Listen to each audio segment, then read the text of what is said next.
നമസ്കാരം, ന്യൂസ് ടൈമിലേക്ക് സ്വാഗതം. ആദ്യം നോക്കാം തലക്കെട്ടുകൾ. ശ്രീനാരായണപുരത്ത് അമ്മയെയും മകനെയും വീട്ടിൽ മരിച്ച നിലയിൽ കണ്ടെത്തിയ സംഭവത്തിൽ വഴിത്തിരിവ്. അമ്മയെ കഴുത്തുഞെരിച്ച് കൊലപ്പെടുത്തിയ ശേഷം മകൻ ആത്മഹത്യ ചെയ്തതാണെന്ന സൂചന. കൊടുങ്ങല്ലൂർ നഗരസഭയിൽ മത്സരിക്കുന്ന LDF സ്ഥാനാർത്ഥി പട്ടിക പുറത്തിറക്കി. CPM 24 വാർഡിലും CPI 22 വാർഡിലുമാണ് മത്സരിക്കുന്നത്. തൃശൂർ ജില്ലാ പഞ്ചായത്തിന്റെ മാള ഡിവിഷനിലേക്ക് കോൺഗ്രസ് സ്ഥാനാർത്ഥിയെ നിശ്ചയിക്കാനാകാത്തത് പാർട്ടിക്ക് തലവേദനയാകുന്നു. സീറ്റ് തങ്ങളുടെ വേണ്ടപ്പെട്ടവർക്ക് നൽകണമെന്ന ചില നേതാക്കളുടെ വാശിയാണ് സ്ഥാനാർത്ഥി പ്രഖ്യാപനം നീളാൻ കാരണം.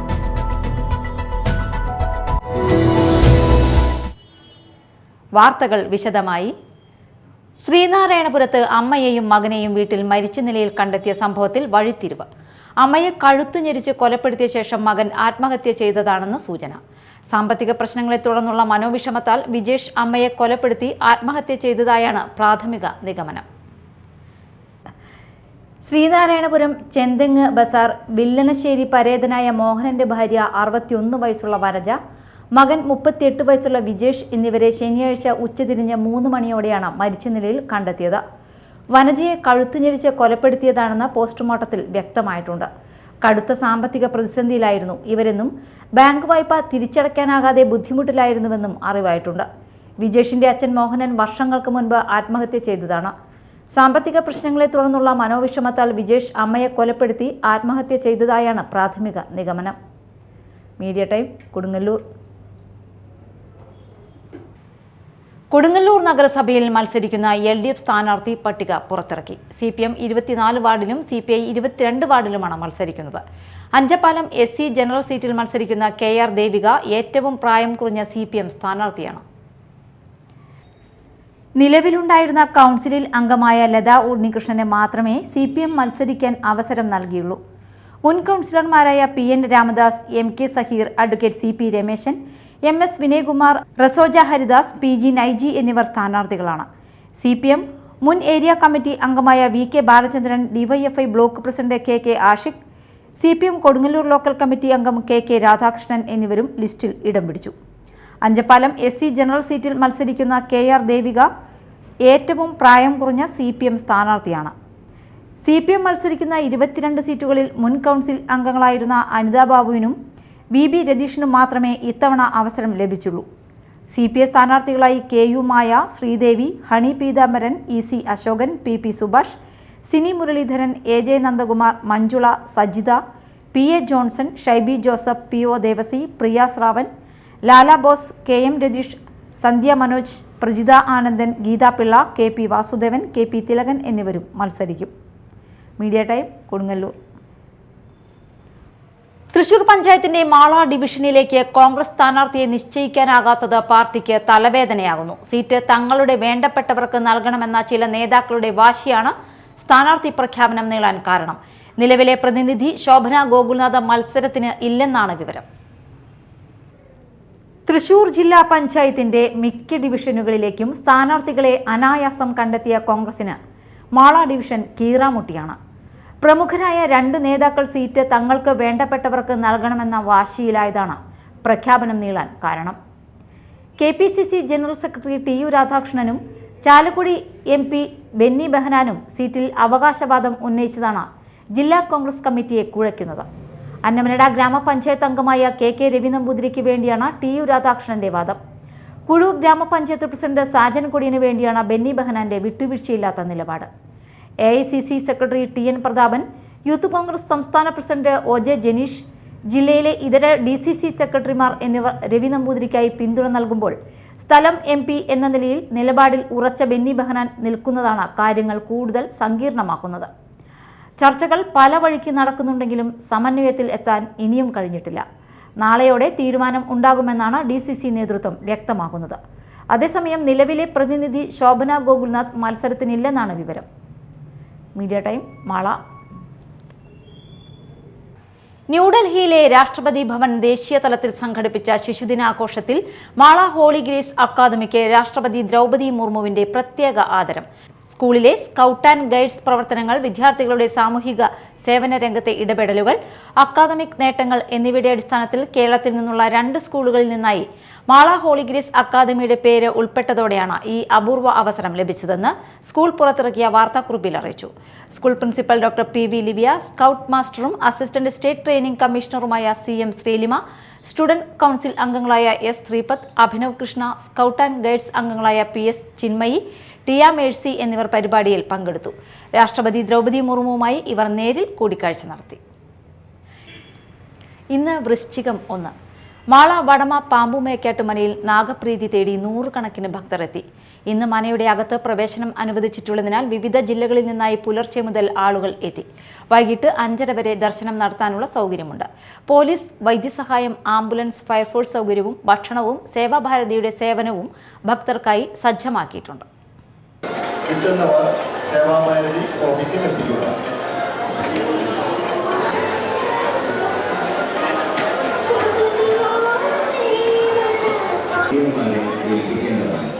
ഏതെങ്കിലും തരത്തിൽ ഭക്തജനങ്ങൾക്ക് ബുദ്ധിമുട്ടുകൾ, ഷർട്ട്, വെളി, പാൻസ്, പാദരക്ഷകൾ എന്നിവ ധരിച്ച് സ്ഥാപനം.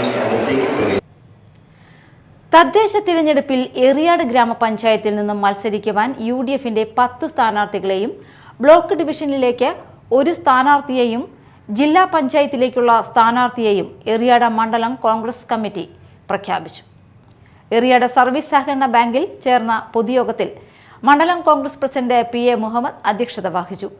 Block Congress president PB Moidu, UDF നിയോജക മണ്ഡലം convener PS Mujeeb Rahman, DCC secretary advocate PH Mahesh, youth Congress സംസ്ഥാന ജനറൽ സെക്രട്ടറി സലീം കൈപ്പമംഗലം എന്നിവർ സംസാരിച്ചു.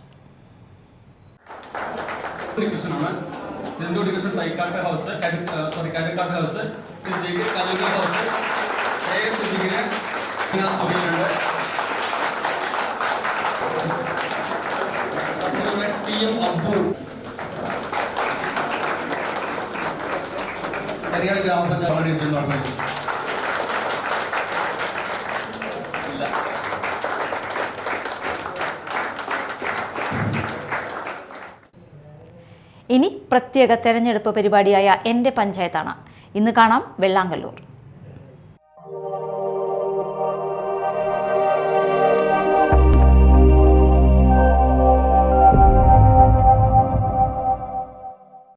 നമസ്കാരം. തൃശ്ശൂർ ജില്ലയിലെ കൊടുങ്ങല്ലൂരിനും ഇരിങ്ങാലക്കുടയ്ക്കും മധ്യേ കിടക്കുന്ന ഗ്രാമപ്രദേശമാണ് വെള്ളാങ്കല്ലൂർ. ഇന്ന് നമുക്ക് വെള്ളാങ്കല്ലൂരിൻ്റെ വിശേഷങ്ങൾ അറിയാം. സ്വാഗതം, എൻ്റെ പഞ്ചായത്ത് വെള്ളാങ്കല്ലൂർ.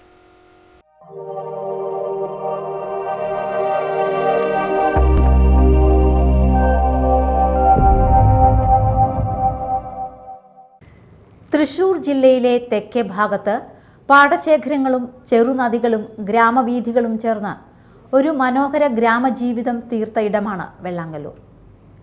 പഴമയിൽ നിന്ന് തന്നെ കൃഷിയാണ് ഇവിടെ ജനങ്ങളുടെ കരുത്ത്. നെൽകൃഷിയും തെങ്ങും ചീരയും പച്ചക്കറി കൃഷിയും ഗ്രാമത്തിൻ്റെ കലവറയായി നിലകൊണ്ടിരുന്നു.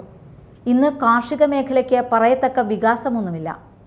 എന്നാൽ ചെറുകിട ബിസിനസ്സുകൾ, കെട്ടിട നിർമ്മാണ മേഖലയും വിദേശ തൊഴിലവസരങ്ങളും കുടുംബങ്ങളുടെ ജീവിതത്തെ കരുപിടിപ്പിക്കുന്നു.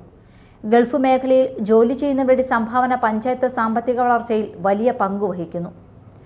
കഴിഞ്ഞ 4.5 വർഷങ്ങൾക്കിടയിൽ പഞ്ചായത്തിൽ നടപ്പാക്കിയ വികസന നടപടികളിൽ റോഡ് വികസനം, കുടിവെള്ള വിതരണം മെച്ചപ്പെടുത്തൽ, പൊതുജനാരോഗ്യ പ്രവർത്തനങ്ങൾ, മാലിന്യ സംസ്കരണ സംവിധാനങ്ങളുടെ ശാക്തീകരണം എന്നിവയെ ഭരണപക്ഷം പ്രധാന നേട്ടങ്ങളായി ചൂണ്ടിക്കാട്ടുന്നു. തുടർച്ചയായി LDFനാണ് വെള്ളാങ്കല്ലൂരിൽ പഞ്ചായത്ത് ഭരണം. ഏതാണ്ട് 20 വർഷമായി LDF ഇവിടെ ഭരണ തുടർച്ച നേടുന്നു. സ്കൂളുകളിൽ അടിസ്ഥാന സൗകര്യ വികസനം, വീടില്ലാത്തവർക്ക് വീടുകൾ, വനിതാ സ്വയം സഹായ സംഘങ്ങൾക്ക് പിന്തുണ എന്നിവയും വികസനത്തിൻ്റെ ഭാഗമായി നടപ്പാക്കാൻ കഴിഞ്ഞുവെന്ന് ഗ്രാമപഞ്ചായത്ത് പ്രസിഡന്റ് നിഷ ഷാജി പറഞ്ഞു. ഈ പഞ്ചായത്ത് ഈ ഭരണസമിതി വന്നതിന് ശേഷം നമുക്ക് ഏകദേശം ഒരു 4.5 വർഷം കൊണ്ട് 105 കോടി രൂപയുടെ വികസന പ്രവർത്തനങ്ങൾ നമുക്ക് നടത്താനായിട്ട് നമ്മുടെ പഞ്ചായത്തിന് സാധിച്ചിട്ടുണ്ട്. അത് നമുക്ക് പല മേഖലകളിലായിട്ട്, ഉൽപ്പാദന മേഖല, അതുപോലെ തന്നെ സേവന മേഖല, മറ്റ് റോഡ് ഇനത്തിലുള്ള ഫണ്ട്, അങ്ങനെ മൊത്തത്തിൽ നമുക്ക് സർക്കാർ ഫണ്ടുകളും പഞ്ചായത്തിൻ്റെ തനത് ഫണ്ടുകളും അതുപോലെ തന്നെ ത്രിതല പഞ്ചായത്ത് ഫണ്ടുകളും ഉപയോഗിച്ച് നമുക്ക് ഏകദേശം 105 കോടി രൂപയുടെ പ്രവർത്തനങ്ങൾ നമുക്ക് നടത്താനായിട്ട് പഞ്ചായത്തിന് സാധിച്ചു. ഏറ്റവും കൂടുതൽ നമ്മളുടെ പ്രവർത്തനങ്ങൾ കൂടുതൽ ഫണ്ട് ചെലവഴിക്കാൻ പറ്റിയ ഒരു ഈ ടൈമിലാണ് കൂടുതൽ ഫണ്ടുകൾ നമുക്ക് ചെലവഴിക്കാനായിട്ട് നമുക്ക് സർക്കാരിൻ്റെ ഒക്കെ കിട്ടിയത്. നമ്മുടെ ബഹുമാന്യായ നമ്മുടെ MLA അതുപോലെ തന്നെ നമുക്ക് MP-യുടെയും ഫണ്ടുകൾ നമുക്ക് പഞ്ചായത്തിന് വിവിധ പദ്ധതികൾക്കായിട്ട് നമുക്ക് ലഭിച്ചിട്ടുണ്ട്. അതുപോലെ തന്നെ നമുക്ക് റോഡിൻ്റെ കാര്യത്തിലാണെങ്കിൽ നമ്മുടെ വെള്ളാങ്കല്ലൂർ ഗ്രാമപഞ്ചായത്തിലെ എല്ലാ റോഡുകളും തന്നെ നമുക്കത് പുനർനിർമ്മിക്കാനായിട്ട് നമുക്ക് സാധിച്ചിട്ടുണ്ട്. നമുക്ക് ഈ ഒരു ടേമോട് കൂടി നമുക്ക് എല്ലാ റോഡുകളും തന്നെ പൂർത്തീകരിക്കാൻ നമുക്ക് റീടാറിങ് ചെയ്യാനായിട്ട് നമുക്ക് സാധിക്കും. ഏകദേശം നമുക്ക് 3 കോടിയോളം രൂപ നമുക്ക് ഈ പ്രാവശ്യം നമ്മുടെ റോഡ് മെയിൻ്റനൻസ് ഗ്രാൻറ്റ് ഏകദേശം 44 ലക്ഷം രൂപയാണ് ഉണ്ടായിരുന്നത്. നമ്മൾ പഞ്ചായത്തിൻ്റെ തനത് ഫണ്ടും കൂടി ചെലവഴിച്ചാണ് നമ്മൾ റോഡ് മെയിൻ്റനൻസൊക്കെ ചെയ്യാറ്. അത് നമുക്ക് ഈ പ്രാവശ്യം നമ്മുടെ ആസ്തി കാലികമാക്കിയതിനെ തുടർന്ന് 3 കോടി രൂപയോളം നമുക്ക് ലഭ്യമായിട്ടുണ്ട്. അപ്പോൾ അതിനാൽ നമുക്ക് ഈ വർഷത്തോടു കൂടി തന്നെ നമുക്ക് സമ്പൂർണ്ണമായിട്ട് റോഡ് എല്ലാം തന്നെ മെയിൻ്റനൻസ് നടത്തി നവീകരിക്കാനായിട്ട് നമുക്ക് സാധിക്കും. അതുപോലെ തന്നെ നമ്മൾ ലൈഫ് ഭവന പദ്ധതി നമുക്ക് എല്ലാവർക്കും സമ്പൂർണ്ണ ഭവന നിർമ്മാണം നമ്മളുടെ എല്ലാവരുടെയും ഒരു സ്വപ്നമാണ്, ഒരു വീട് എന്നൊരു സ്വപ്നം.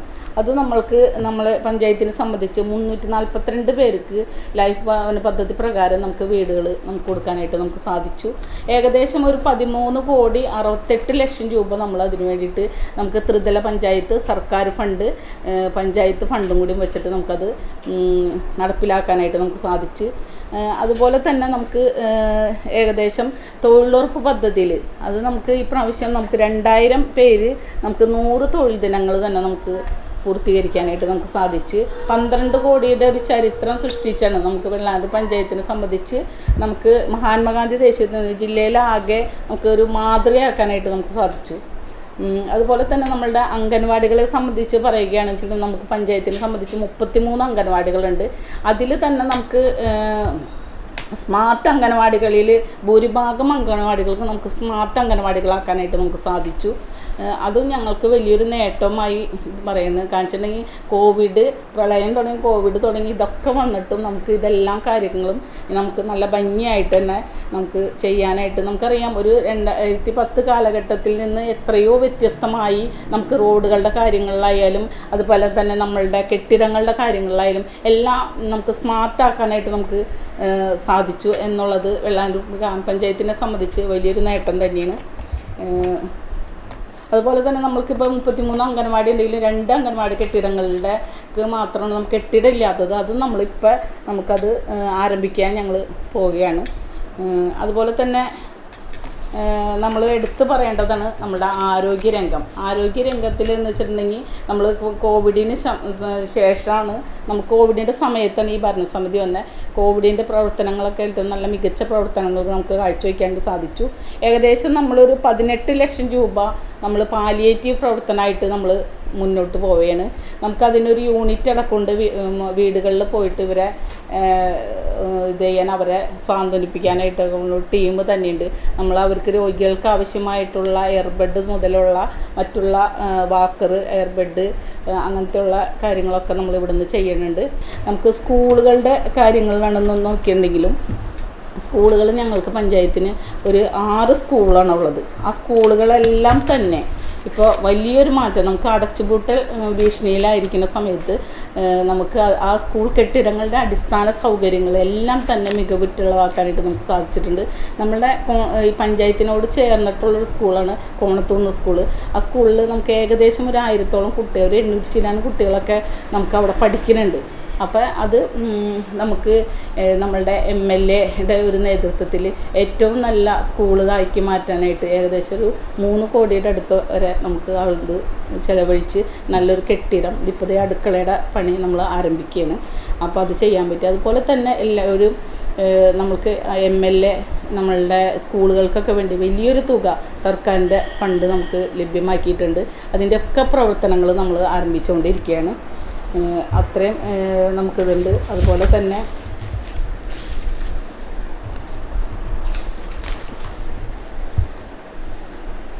ശുചിത്വവുമായി ബന്ധപ്പെട്ട് നമുക്ക് വീടുകളിലേക്കെല്ലാം തന്നെ നമുക്ക് നമുക്ക് ബയോബിന്നുകൾ നമുക്ക് എത്തിക്കാനായിട്ട് നമുക്ക് സാധിച്ചിട്ടുണ്ട്. ഇനിയും നമുക്ക് ബയോബിന്നുകൾ കൊടുക്കാനായിട്ട് നമ്മൾ അപേക്ഷകൾ സ്വീകരിക്കാനായിട്ട് പോകുന്ന ഗ്രാമസഭകളൊക്കെ വിളിച്ചു കൂട്ടുകയാണ് നിങ്ങൾ അതിന് വേണ്ടിയിട്ട്. അതുപോലെ തന്നെ നമ്മുടെ ഹരിതകർമ്മസേനയുടെ പ്രവർത്തനം നമുക്ക് ഏകദേശം ഒരു 500 ടണ്ണിലധികം നമുക്ക് മാലിന്യം നമുക്ക് ക്ലീൻ കെയറിലേക്ക് നമുക്ക് കൈമാറാനായിട്ട് സാധിച്ചിട്ടുണ്ട്. വെള്ളാങ്കല്ലൂർ ഗ്രാമപഞ്ചായത്തിനെ സംബന്ധിച്ച് അതൊരു വലിയൊരു നേട്ടമാണ് നമുക്ക് കാണിച്ചാൽ ഇത്രയും ശേഖരിക്കാനായിട്ട് നമുക്ക് കഴിഞ്ഞത്. നമ്മളുടെ മാലിന്യ വിമുക്ത പഞ്ചായത്താക്കി നമ്മൾ പ്രഖ്യാപിച്ചിട്ടുണ്ട്. നമുക്ക് പരമാവധി നമ്മൾ എല്ലാ പൊതുസ്ഥലങ്ങളും നമ്മൾ പരമാവധി നമ്മൾ നീറ്റായിട്ട് കൊണ്ടുനടക്കാനായിട്ട് നമ്മൾ ശ്രദ്ധിക്കുന്നുണ്ട്. അതുപോലെ തന്നെ ഞങ്ങൾക്ക് 3 വാട്ടർ ATM നമുക്കറിയാം ഒരു ബോട്ടിൽ വെള്ളത്തിന് എത്ര രൂപയുണ്ടെന്നുള്ളത്. ഇത് ഇപ്പോൾ നമുക്കൊരു കോയിൻ ഇട്ട് കഴിഞ്ഞാൽ 1 ലിറ്റർ വെള്ളം എന്നുള്ള രീതിയിൽ നമുക്ക് നമ്മളത് കൊടുക്കുന്നുണ്ട്. അപ്പോൾ അതുപോലെ തന്നെ നമുക്ക് കുടിവെള്ളത്തിനെ സംബന്ധിച്ചായാലും ജൽജീവൻ പദ്ധതി വന്നതോടുകൂടി നമുക്ക് ഈ പ്രാവശ്യം നമുക്ക് വെള്ളത്തിനൊരു ക്ഷാമം ഉണ്ടായിട്ടില്ല. കൃത്യമായിട്ട് നമുക്കത് എത്തിക്കാനായിട്ട് നമുക്ക് സാധിച്ചിട്ടുണ്ട്. അതേസമയം ചില പ്രധാന പദ്ധതികൾക്ക് വേണ്ട ഫണ്ടുകൾ ലഭിക്കാതിരിക്കുകയും നടപ്പിൽ വൈകുകയും ചെയ്തതായി പ്രതിപക്ഷം ആരോപിക്കുന്നു. ഗ്രാമീണ കാർഷിക മേഖലയ്ക്ക് സ്ഥിരമായ പിന്തുണ, യുവാക്കൾക്ക് തൊഴിൽ അവസരങ്ങൾ, ഗതാഗത സൗകര്യങ്ങളുടെ കൂടുതൽ വികസനം എന്നിവ അടിയന്തരമായി വേണ്ടതാണെന്നും പ്രതിപക്ഷാംഗം ഷംസു വെളുത്തേരി ചൂണ്ടിക്കാട്ടുന്നു. ഇപ്പോൾ ഈ പുതിയ ഭരണസമിതി വന്നിട്ട് 4 വർഷം കഴിഞ്ഞു. ഈ 4 വർഷത്തെ ഭരണം നേട്ടങ്ങൾ എന്ന് എനിക്ക് പറയാൻ കഴിയില്ല. കാരണം വികസനം, നാടിൻ്റെ വികസനം, ജനക്ഷേമ പ്രവർത്തനം, അതാണ് ഗ്രാമപഞ്ചായത്തിൽ നിന്ന് ജനങ്ങൾ ആഗ്രഹിക്കുന്നത്. നമുക്ക് എടുത്തു പറയത്തക്ക വണ്ണത്തിലുള്ളൊരു വ്യത്യാസം പഞ്ചായത്തിൽ എനിക്ക് കാണാൻ കഴിഞ്ഞിട്ടില്ല, പ്രദേശങ്ങളിൽ കാണാൻ കഴിഞ്ഞിട്ടില്ല. ഇതിൽ മെയിനായിട്ട് കാർഷിക മേഖല അല്ലേ, കാർഷിക മേഖല, ആരോഗ്യ മേഖല, ശുചിത്വ മേഖല, അതൊക്കെയാണ് നമ്മൾ പ്രത്യേകം നോക്കേണ്ടത്. സാധാരണ ജനങ്ങളുടെ അവശ്യ കാര്യങ്ങളാണ് വെള്ളം, വെളിച്ചം, റോഡ്, വീട്. അതാണ് അത്യാവശ്യം. അടിസ്ഥാന സൗകര്യങ്ങൾ എന്ന് പറയുന്നതാണ്. അത് എത്ര കണ്ട് വന്ന് എന്ന് നമുക്ക് മുഴുവനും അതായത് 100% എന്ന് പറയാൻ പറ്റില്ല. എൻ്റെ അഭിപ്രായത്തിൽ ഒരു 60% വരെ ആയിട്ടുണ്ടെന്ന് മാത്രമേ പറയാൻ പറ്റുള്ളൂ. ഇപ്പോൾ ലൈഫ് വീടിനെ സംബന്ധിച്ച് പറയുകയാണെങ്കിൽ നമ്മുടെ വെള്ളാങ്കല്ലൂർ ഗ്രാമപഞ്ചായത്തിൽ 700 അപേക്ഷകൾ ഉണ്ട്. 700 പേർക്ക് നമ്മൾ കൊടുക്കണം. പക്ഷേ ഇതുവരെ ലൈഫ് തുടങ്ങിയത് കാലം മുതൽ 350 പേർക്കാണ് ആയിട്ടുള്ളൂ. ഈ 350 പേരിൽ 280 പേർക്ക് ഫണ്ട് കൊടുത്തു കഴിഞ്ഞു. ബാക്കിയുള്ളതൊക്കെ പെൻഡിങ്ങിൽ തന്നെ. ഈ 350-ൽ 280 കഴിച്ച് ബാക്കിയുള്ളതൊക്കെ എഗ്രിമെൻറ്റ് വെച്ചിട്ടുണ്ടെങ്കിലും ഫണ്ടില്ലാത്തതിൻ്റെ പേരിൽ അങ്ങനെ പെൻഡിങ്ങിൽ കിടക്കുകയാണ്. അപ്പോൾ അതുപോലെ തന്നെ കാർഷിക മേഖല വർഷത്തിൽ ധാരാളം ഫണ്ട് വരുന്നുണ്ട് കാർഷിക മേഖലയ്ക്ക്. പക്ഷെ അത് ശരിയായ രീതിയിൽ ഉപയോഗപ്പെടുത്തുന്നില്ല. വർഷങ്ങൾ കഴിയും തോറും കർഷകർക്ക് ബുദ്ധിമുട്ട് തന്നെയാണ്. അതായത് പാടം നികത്തലും തോട് നികത്തലും കാർഷിക മേഖല ഇല്ലാതായിക്കൊണ്ടിരിക്കുക. പിന്നെ വരുന്ന ഫണ്ടുകൾ എന്ന് പറഞ്ഞാൽ അതൊരു ശരിക്കും പറഞ്ഞ ഒരു കോക്കസ് ഉണ്ട് അതിന്, കൃഷിഭവനുമായി ബന്ധപ്പെട്ടിട്ട് അവർക്കാണ് ഉപകാരപ്പെടുന്നത്.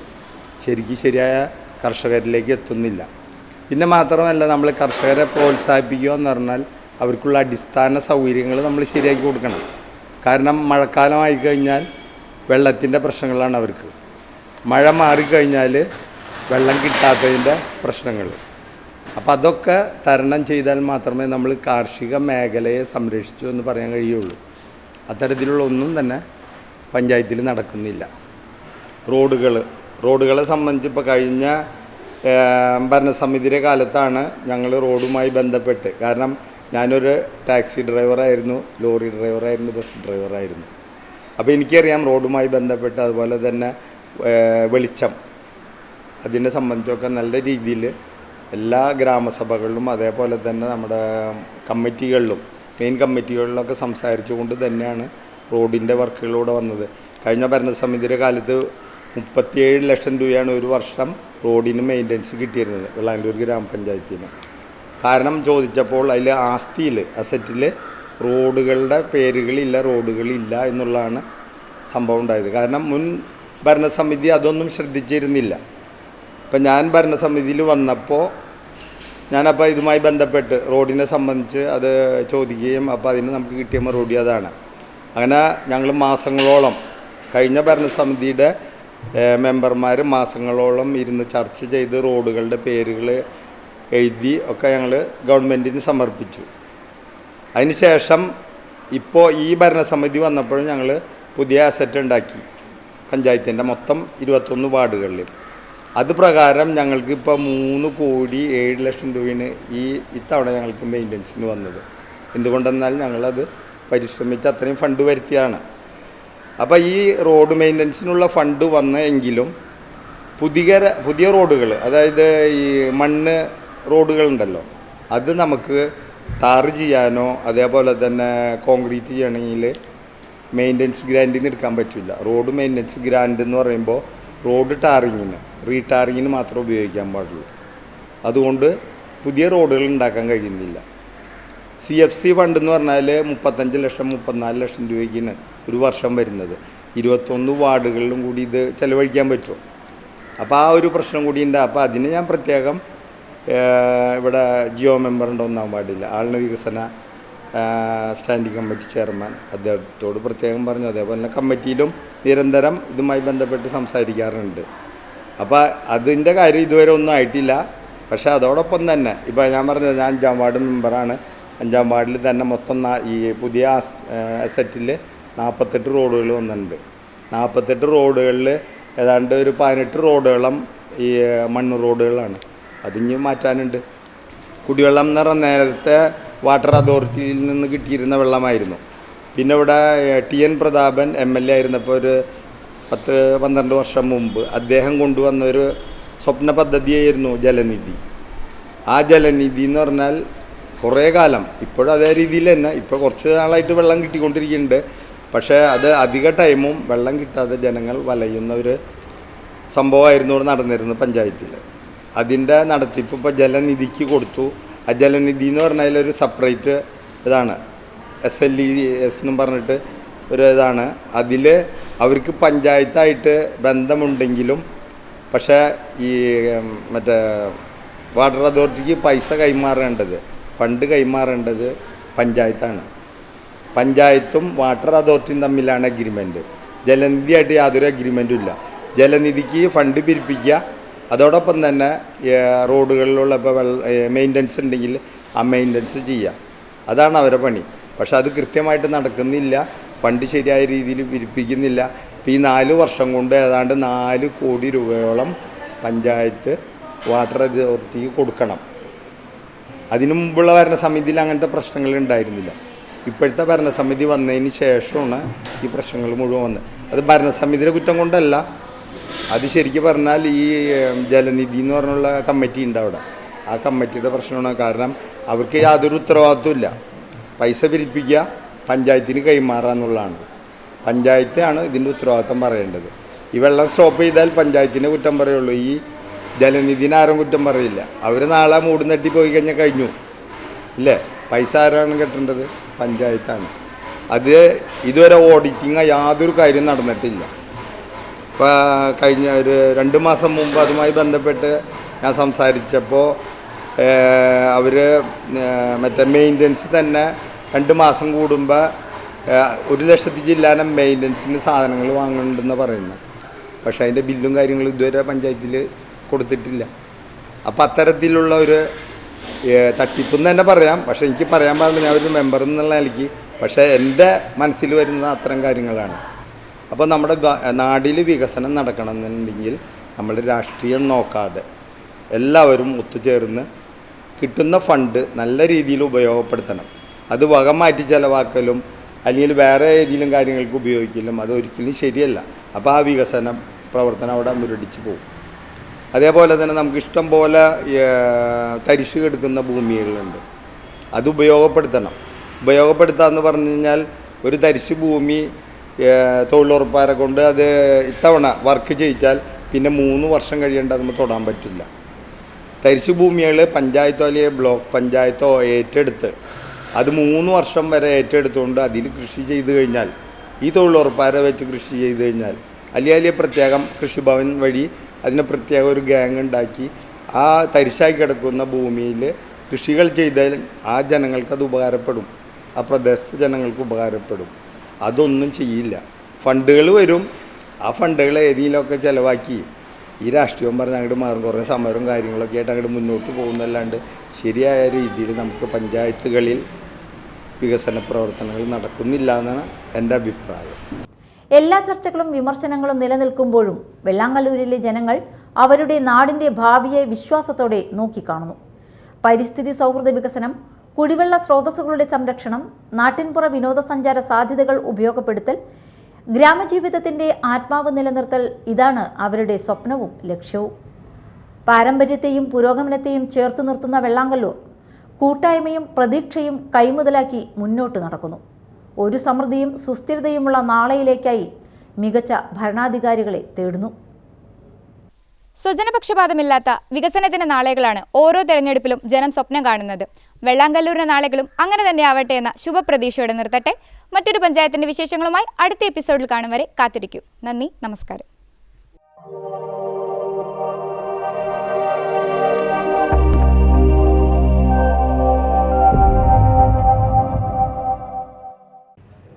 പ്രധാന വാർത്തകൾ ഒരിക്കൽ കൂടി. ശ്രീനാരായണപുരത്ത് അമ്മയെയും മകനെയും വീട്ടിൽ മരിച്ച നിലയിൽ കണ്ടെത്തിയ സംഭവത്തിൽ വഴിത്തിരിവ്. അമ്മയെ കഴുത്തുഞെരിച്ച് കൊലപ്പെടുത്തിയ ശേഷം മകൻ ആത്മഹത്യ ചെയ്തതാണെന്ന സൂചന.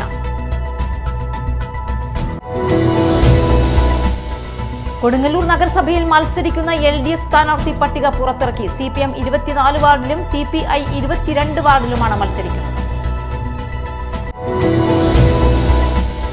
തൃശൂർ ജില്ലാ പഞ്ചായത്തിന്റെ മാള ഡിവിഷനിലേക്ക് കോൺഗ്രസ് സ്ഥാനാർത്ഥിയെ നിശ്ചയിക്കാനാകാത്തത് പാർട്ടിക്ക് തലവേദനയാകുന്നു. സീറ്റ് തങ്ങളുടെ വേണ്ടപ്പെട്ടവർക്ക് നൽകണമെന്ന ചില നേതാക്കളുടെ വാശിയാണ് സ്ഥാനാർത്ഥി പ്രഖ്യാപനം നീളാൻ കാരണം.